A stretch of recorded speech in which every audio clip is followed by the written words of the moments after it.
From the moment that Jimi Hendrix first laid hands on a guitar, he was virtually inseparable from it. He is renowned for never having any formal training at all, but he would play guitar before, during, and after school, walking the streets or in the car. He would even fall asleep whilst playing the guitar. When he started performing, he spent years sleeping in free basements or empty bars with rats, just so he could spend more time performing.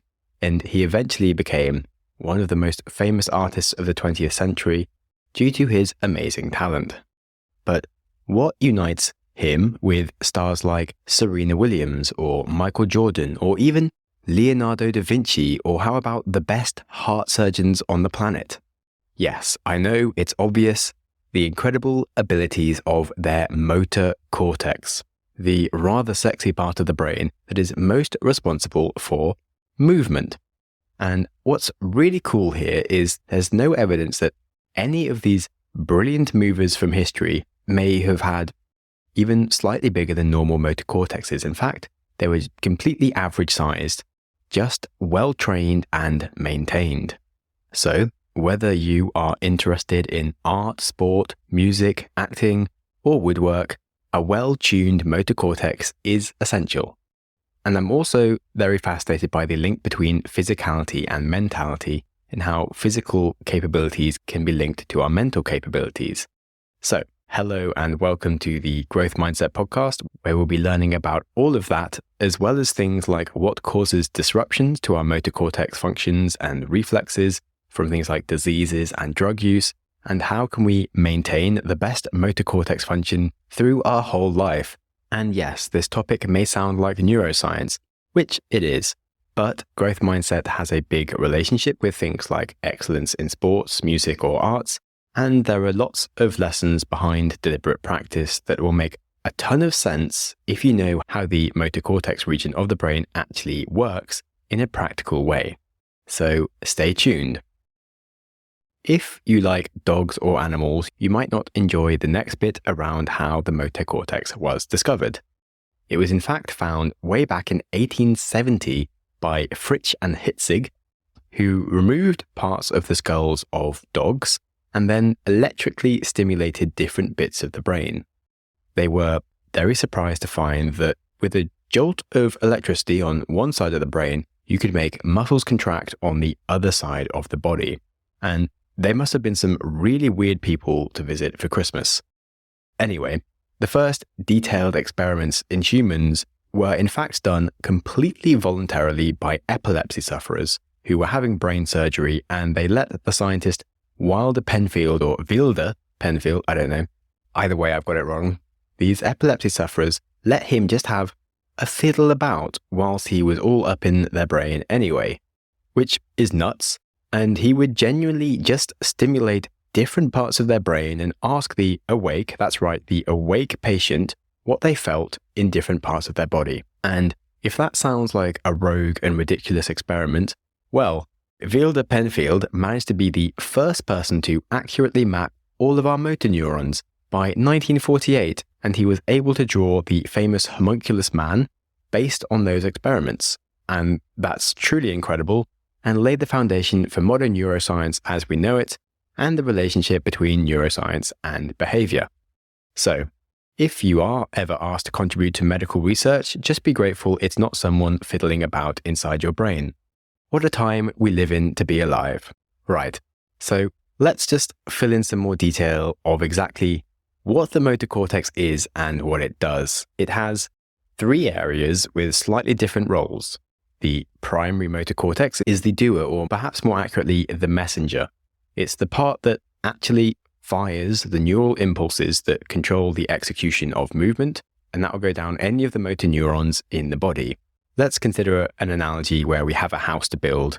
The primary motor cortex will be telling everyone what to do as and when they have to do it in the moment, the messaging system. Then we have the pre-motor cortex, which is the planner and coordinator that decides what to actually do. It's active before the execution of movement, and in our house analogy, it's the person that decides to get the house built. Then there is the supplementary motor area, or SMA, that helps the initiation of movement sequences like, say, throwing a ball or playing a G major chord on piano. It's essential for our movement sequences that require things like timing and a specific order of execution. So in our house building project, it's like the architect who designs the house to be built and the order of what goes where, when. Like you need to lay the foundations first, then the bricks, etc. And whilst we are in the specifics, I should also give a big shout out to the basal ganglia and the cerebellum that really help with the finer details of movement and fluidity of movement. They could be considered like project managers that just keep things running smoothly. And whilst we're here, let's just go properly specific. The basal ganglia is great at behavioral patterns and cognitive routines, while the cerebellum is more into the timing and accuracy of those movements. Now, finally, last thing I promise is that we have the prefrontal cortex. Now, this is generally where we do things like decision making, planning, and social behavior. And whenever your motor cortex is active, you need to have really good coordination with your other wider planning domains and decision making, because you don't want to just be initiating movements willy-nilly. You have to have thought about them. And the fun fact from this is that because the motor cortex gets your prefrontal cortex involved, this is why exercise and physical activity can help keep your decision-making capacity healthy, because it gives your prefrontal cortex a nice workout and it increases blood flow and use to the area. Hopefully you didn't just die of boredom, and if that sounded like a lot of white noise to you, then basically you just need to know that movements have a bunch of different processes behind them, with specific parts that decide what to do, other parts that decide how to do it, other parts that help not mess it up, and finally a part that communicates what to go and do. And if you're really wondering why I'm talking about neuroscience and movement over directly talking about psychology, well, as I said, physicality and mentality are intrinsically linked. Movement and exercise really help boost creativity and our ability to frame problems positively. If you have a hard conversation whilst walking, it's been proven that you'll be much less likely to end in an argument, and it'll be easier to find more positive solutions to the problems that you encounter. And in general, the more capable you are physically, it can be a really good indicator for your mental faculties. Of course, that does sound super ableist, and I should say it's not always true. Like Stephen Hawking was completely disabled and able to make incredible breakthroughs in science. Gandhi starved himself almost to death and was as weak as it's possible to be, yet his strength of mind held power over an entire nation. However, movement capacity is still a brilliant leading indicator of mind health. And one of the reasons for this is that it is really hard to imagine ourselves thinking different thoughts, even though we know things like being tired makes us irritable, or if we're hungover, we're more easily confused. But we still feel an intrinsic attachment to whatever our mind is thinking is all that we could be thinking, and we forget how much better our mind could be. But if we see our movement, and it's maybe a bit off, we feel completely comfortable with the concept that we could train our body to improve our body, and we forget how much that principle applies to our mind as well. So this is why I'm asking you to trust me on the fact that this is actually really important for just general psychology as well. So before we go into optimizing physical performance and reaction times, let's discuss what blocks performance and of course also blocks our mental abilities. And we'll start with impairment, like the real obvious issues with the motor cortex that can lead to loss of coordination and weakness or even paralysis. And these are three main reasons that you may have heard of. A stroke, which is when you have an interruption of blood flow to an area in the brain. A traumatic brain injury, often from things like a car crash, or if you're a boxer that gets hit in the head a lot.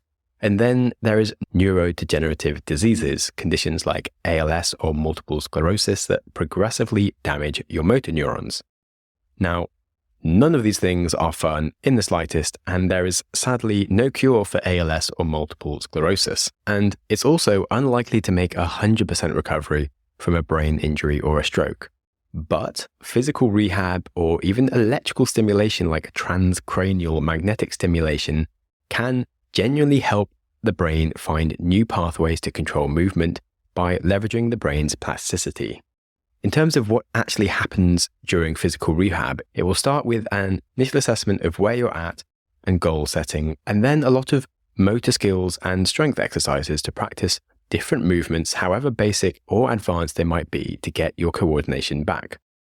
It can start incredibly easy, like perhaps picking up different size rings and putting them on the correct pole, all the way up to things like single leg pistol squats, juggling, and funky stuff with balance balls. Also, communication can be really important and tasks for people with language difficulties because, of course, the motor cortex controls how you move your face and make language. And then even doing things like memory and problem-solving games.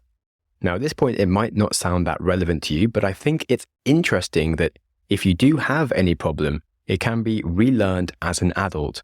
And the important thing here is, even if it's already good, it can still be improved.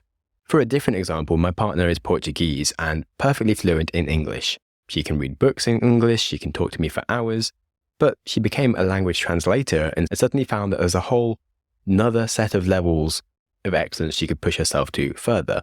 Or more directly when it comes to movement, I became a mountain guide in the Himalayas, and in general, mountain guiding sounds like walking some hills, maybe carrying some heavy stuff. But the really advanced Nepalese guides can walk up cliff faces in their flip-flops, carrying 30 kilos on their back, whilst a normally proficient human will be on all fours just trying not to die. And we all think that we can walk up a hill, and we really don't think we need to practice doing that anymore, but you can still take it to so many levels further if you wanted to. But then this leads to the question of, so what if you happen to be a bit uncoordinated? Now, it turns out there's actually a ton of possible problems here besides your genetics. Yet people always first blame their genetics, which is of course a very fixed mindset and not very helpful. So we can go through a list of reasons why you might be slightly less coordinated. The first is actually just physical fitness. If you have poor flexibility or low muscle strength or poor muscle tone, you're really much more likely to have bad coordination. And this actually makes complete sense when you think about it, even though you may not have heard it before. And unsurprisingly, things like yoga or strength training will improve your coordination. Then there's lifestyle.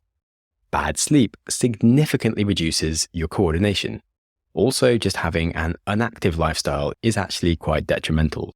So any parents that have kids with a game addiction could, in good faith, explain that your child could have much improved coordination and reaction times if they go to bed on time and spend some time running around outside. It might not sell them, but it's worth trying it anyway. Then there's nutrition. Dietary deficiencies, especially vitamin D, vitamin B, or magnesium, can again affect nerves and muscle health, so you should eat your fruit and veg if you want to be able to move well. Then there are psychological factors. Just stress and anxiety have a massive impact. I'm sure we all know how much like a big dose of panic can affect our coordination when we see someone incredibly attractive or we have to give a speech and we suddenly become unsure of ourselves completely and we feel like we're just a bunch of strange limbs that are absurdly difficult to move. Well, in the same way that that happens with short-term stress, there's actually a link between just the long-term impacts of stress in general on our coordination, which I found really surprising. Perhaps more obviously, you'll have physical issues like vision and hearing. These are, of course, essential for balance and coordination, so it is worth checking regularly your eyes and ears. And the reason I went through that list is hopefully it reminds you that before you blame your genetics, it's really worth checking just all of these basic things if you want to move well or to be able to think well. And now lastly, we do have some developmental variations. So as kids, you'll notice some people will take longer to achieve certain coordination milestones and perhaps be slower at learning things. But that doesn't mean that someone can't get better. In the same way that I had verbal dyslexia as a child and was just terrible at English class, and now my job is writing and recording myself speaking. Like, sure, writing might take me longer than other people, but I can still enjoy doing it. And in the same way, you could be a bit uncoordinated, but it shouldn't stop you. I have a friend with dyspraxia who was certainly a bunch of limbs his whole life and never really looked comfortable in his body, but he loves basketball and now he plays it at a decent level. Sure, he didn't get there instantly, but he worked on it and he got there. And you can still become a dancer or an artist or a musician if it interests you, and it might even be really helpful for you to work on those weaknesses deliberately. I am delighted to recommend my sponsor, Cozy Earth, whose bedding and loungewear I genuinely love.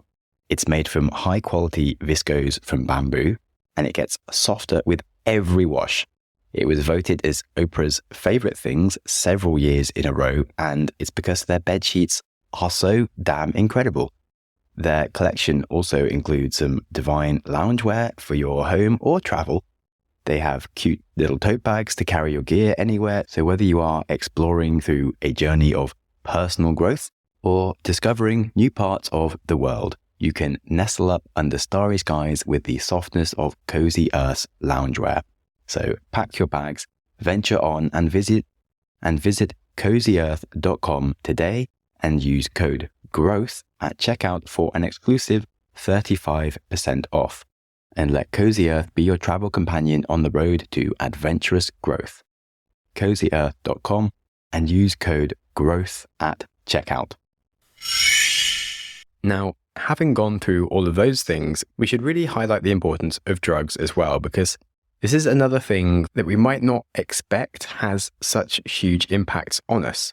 And I'm specifically just going to focus on alcohol and marijuana for now, as they are the most widely used and, generally speaking, have the biggest impact. In the short term, if you take alcohol or marijuana, we all know that they both make you a bit uncoordinated. It's not news to anyone. Slurred speech, dodgy hand-eye coordination, tripping over yourself, bad driving. But now let's talk about long-term use. Chronic alcohol use leads to brain damage, including motor cortex atrophy. In fact, it's sadly a pretty much linear relationship between the amount of alcohol you consume in a single day and the number of brain cells you will lose that day. So the bad news is even one drink has an effect. And if you drink a lot of alcohol, the long-term effect is alcoholic cerebellar degeneration, which becomes a permanent issue with balance and coordination. And things like the tremors and shakes of an alcoholic can be a permanent problem that nobody wants.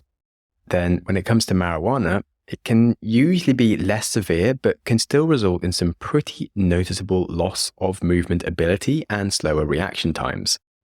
In fact, the biggest risk for people is if they start using marijuana early, as the brain is still developing until you're 25. If you consistently smoke weed or any other form of cannabis, that can really impact on your brain circuits and reduce your abilities for fine motor control and reactions.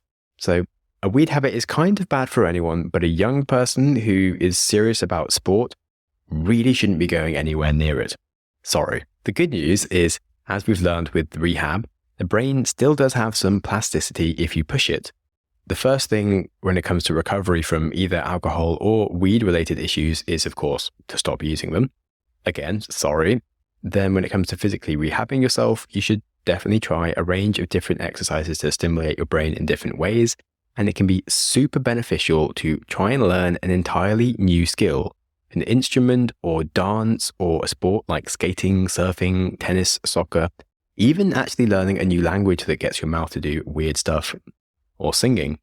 My top tip is probably the most practical, convenient skill that you can practice at home anytime, which is juggling, because that really improves hand-eye coordination for anyone at any age, and you can practice it for 5 minutes and get a good motor cortex workout regardless of any other health-related problems, besides impairments of your hands and eyes, at which point then yes, don't do juggling. Anyway, I promised you I'd talk about reflexes, so now let's talk about reflexes. There is a reason that the doctor might want to check them, as it can really help check generally your brain health levels. If someone tests your reaction times to a sound-based cue, that tests the connection between your hearing and the prefrontal cortex to recognize the cue and decide to engage the motor cortex and, of course, all the other parts of the brain involved in movement. Then, if the doctor was to try a visual cue or a touch-based cue, that will have the same effect for those different sensory parts of the brain, and you can get a good idea of specifically diagnosing different discrete issues with parts of your sensory system or brain by doing that. And I'm sure anyone would be interested in how you can train your reaction speeds through focused training and cognitive exercises. Sadly, you can't get huge gains to reaction speed, as a lot of your speeds are basically tests of how quick your circuits fire and is kind of hardwired. And actually, most of the gains that you can get to your reaction times just come from covering the basics, like getting regular exercise, a healthy diet and sleep, and a low-stress lifestyle. However, the other big areas for gains can be through automating your different reactions. So if you think about a professional tennis player doesn't actually have time to consciously think about where this high-speed serve is going, or the boxer doesn't have time to engage the thinking part of their brain to analyze the punch coming towards their face. They just need to duck it. When it comes to the highest levels of sport, you don't want sensory import going into the prefrontal cortex to start thinking about things. You want to go straight to the motor cortex that can just initiate a movement and cut out all the conscious decisions and crap that you don't need. So, for example, if I want to move my arm up in the air for no reason at all, I have to decide to do it to make it happen. But if I'm reacting to a fly that's just coming at my eye, I don't consciously think about it. There's no time. I just close my eye. And we all have many elements of subconscious movements. So if I want to go to the other side of the room, I, of course, have to consciously think about the fact I want to go there, but I'm not going to overanalyze every single step. Like, the steps just happen because I know how to do all that without thinking actively about them. And the point here is that excellence in sport comes from a huge amount of training and repetition to automate as much of the stuff that can possibly be automated. And that will free up the thinking part of your brain, the prefrontal cortex, to analyze your opponent for weakness or decide when to add a trick shot, etc. And in fact, it's not even just reacting to the punch in the final moments as it comes towards your face, or reacting to the tennis ball after it's been hit.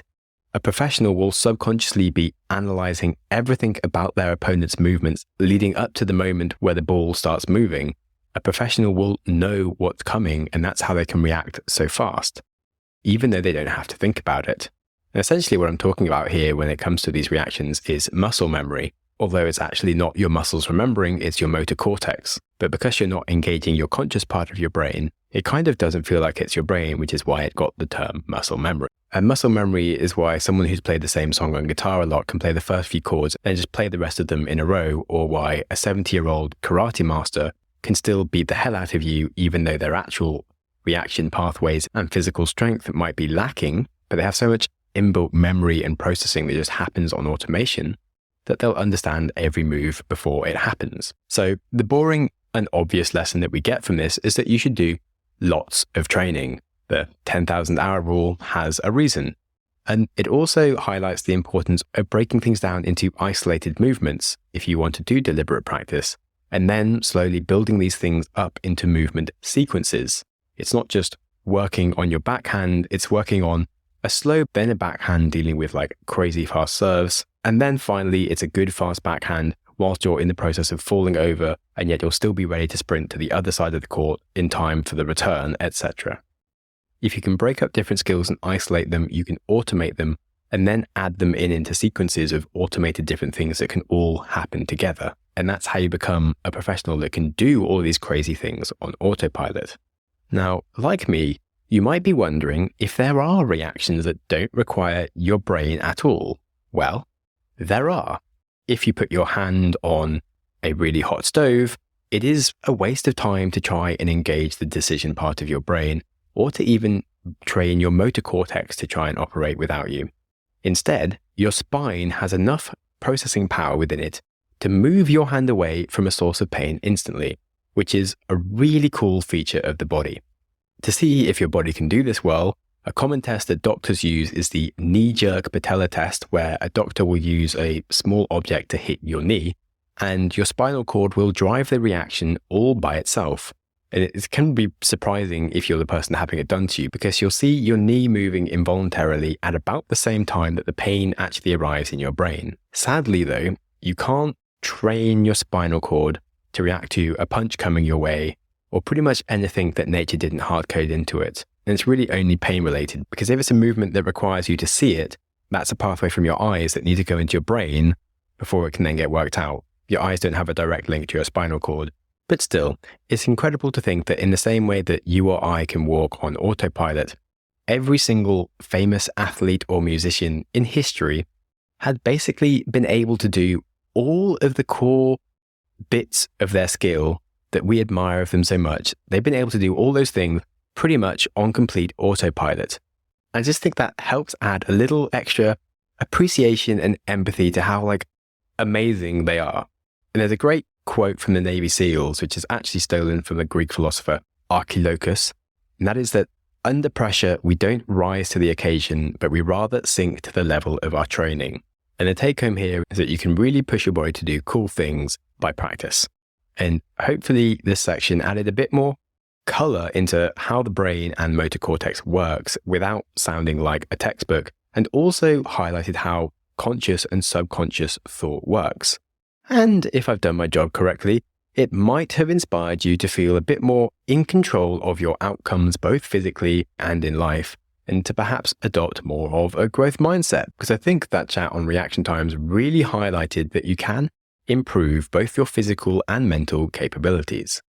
Now, I have one more point around how physical and mental capabilities are linked. As we've repeatedly shown how connected the motor cortex is with the prefrontal cortex, where you make your decisions, it does really emphasize that movement improves cognition and decision making, because engaging in different movements really stimulates the use of our prefrontal cortex, which does increase blood flow and activity, helping it run more smoothly. And later this week, I'll actually be highlighting how terrible we can be at making good decisions in an episode around decision biases. But you can give yourself a massive help in life just through regular exercise. The other factor here is that it really helps with stress relief. Exercise releases endorphins that are otherwise known as feel-good hormones, and on top of the organic, natural, hormone-based positivity vibes that you'll get, the general repetitive nature of sports, such as cardio or weights, can provide a therapeutic form of mental relaxation, or activities like team sports or action sports will require your complete focus, and that helps improve your attention span and control between our default mode network and the task positive network, which we covered in an episode recently that I'd really recommend. And it did really highlight the importance of the default mode network and how it's related to things like depression, anxiety, and ADHD. Some other cool benefits from exercise are neurochemical in nature. Dopamine, serotonin, norepinephrine, you've probably heard, are increased by exercise and crucial for mood regulation and cognitive functions like attention span and problem solving that we've already spoken about. But there's also the brain-derived neurotropic factor, which is a protein that supports the growth and differentiation of new neurons and synapses. And that's basically how we learn and create memories or get good at playing guitar or other movement sequences. So, if you want to be like Jimi Hendrix or Serena Williams, or you just want to be better at life, you should practice, and also get outside and do some exercise every day because your brain wants you to. So thank you for listening. If you have any questions, do hit me up with a comment on your preferred app or shoot me an email at growthmindsetpodcast@gmail.com. Details are in the description. If you want to support the podcast, do look into our advertisers as they keep the show running. Otherwise, you can share the episode with a friend if you know any aspiring artists, musicians, or athletes. This episode should be an obvious one for them. But people that just want to do better in life should be maintaining their motor cortex and Zen attitude. And then, of course, good reviews do help people find us. And with that, life is too short for bad reflexes or telling ourselves that we are genetically just a bit uncoordinated, when we can actually get better with practice. So be kind to yourself, talk to strangers, and take up juggling. Hi, I'm Jessica Porter, and I'm a hypnotherapist, as well as a total relaxation nerd. If you're struggling to sleep at night, I'm here to help. Sleep Magic is my new podcast of relaxing hypnosis, created to help you doze off tonight. With my episodes every Wednesday, I'm going to make suggestions that help you relax really, really deeply. And hypnosis is not what you've seen on TV. There's no swinging pocket watch or clucking like a chicken. I promise. I'm just here to help you make friends with sleep again, so you can get the rest you deserve. So search Sleep Magic on your favorite podcast app, and I'll see you there.